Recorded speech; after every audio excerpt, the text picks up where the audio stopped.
The Phantom Menace by Paul Krugman. A funny thing happened on the way to a New Deal. A year ago, the only thing we had to fear was fear itself. Today, the reigning doctrine in Washington appears to be afraid. Be very afraid. What happened? To be sure, centrists in the Senate have hobbled efforts to rescue the economy. But the evidence suggests that in addition to facing political opposition, President Obama and his inner circle have been intimidated by scare stories from Wall Street. Consider the contrast between what Mr. Obama's advisers were saying on the eve of his inauguration, and what he himself is saying now. In December 2008, Lawrence Summers, soon to become the administration's highest-ranking economist, called for decisive action. Many experts, he warned, believe that unemployment could reach 10% by the end of next year.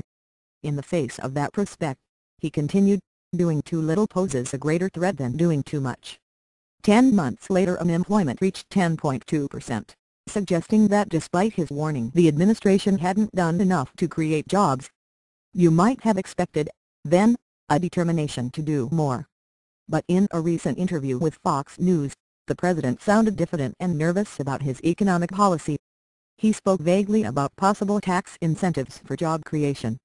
But it is important though to recognize, he went on, that if we keep on adding to the debt, even in the midst of this recovery, that at some point, people could lose confidence in the U.S. economy in a way that could actually lead to a double-dip recession. What? Most economists I talk to believe that the big risk to recovery comes from the inadequacy of government efforts.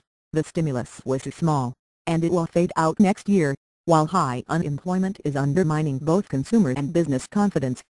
Now, it's politically difficult for the Obama administration to enact a full-scale second stimulus. Still, he should be trying to push through as much aid to the economy as possible. And remember, Mr. Obama has the bully pulpit. It's his job to persuade America to do what needs to be done. Instead, however, Mr. Obama is lending his voice to those who say that we can't create more jobs. And a report on Politico.com suggests that deficit reduction, not job creation, will be the centerpiece of his first State of the Union address. What happened?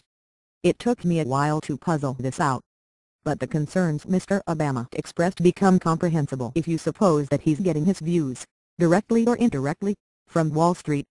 Ever since the Great Recession began, economic analysts at some, not all major Wall Street firms have warned that efforts to fight the slump will produce even worse economic evils.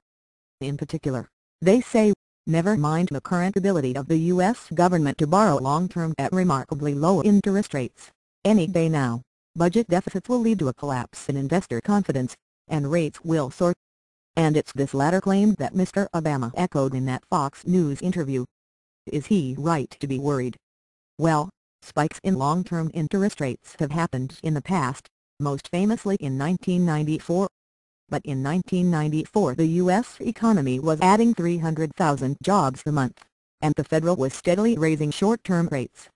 It's hard to see why anything similar should happen now, with the economy still bleeding jobs and the Federal showing no desire to raise rates anytime soon.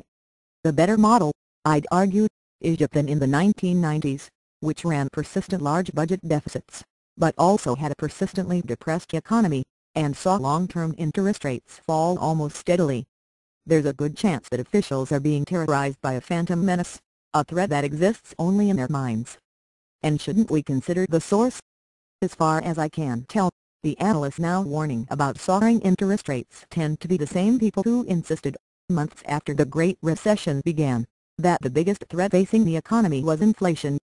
And let's not forget that Wall Street, which somehow failed to recognize the biggest housing bubble in history, has a less than stellar record at predicting market behavior. Still, let's grant that there is some risk that doing more about double-digit unemployment would undermine confidence in the bond markets. This risk must be set against the certainty of mass suffering if we don't do more, and the possibility, as I said, of a collapse of confidence among ordinary workers and businesses. And Mr. Summers was right the first time. In the face of the greatest economic catastrophe since the Great Depression, it's much riskier to do too little than it is to do too much. It's sad, and unfortunate, that the administration appears to have lost sight of that truth.